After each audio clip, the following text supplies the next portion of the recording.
2025 ദേശീയ കായിക പുരസ്കാരങ്ങളിൽ അർജുന അവാർഡിന് അർഹരായ മലയാളികൾ ആരൊക്കെയാണ്?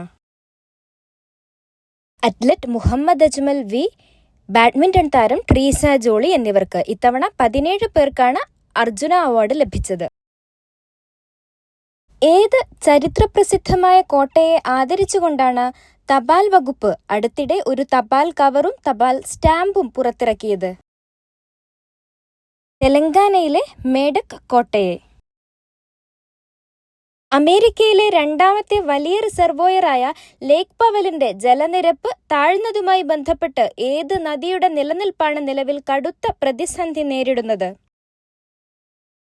കൊളറാഡോ നദി.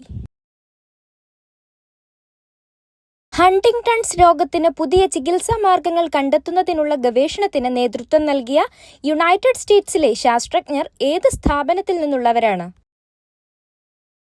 Lawrence Berkeley National Laboratory. മസ്തിഷ്കത്തെ ബാധിക്കുന്ന ഗുരുതരമായ ജനിതക രോഗമാണ് ഹണ്ടിങ്ടൺസ് ഡിസീസ്.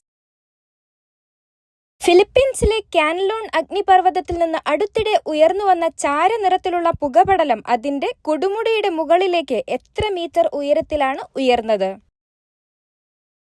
കൊടുമുടിയുടെ മുകളിലെ ക്രേറ്ററിന് 200 മീറ്റർ മുകളിലേക്ക്. നിലവിൽ കാൻലോൺ അഗ്നിപർവ്വതം അലേർട്ട് ലെവൽ 2 ജാഗ്രതയിലാണ്. അഗ്നിപർവ്വതത്തിന് ചുറ്റുമുള്ള 4 കിലോമീറ്റർ പെർമനന്റ് ഡേഞ്ചർ സോണാണ്.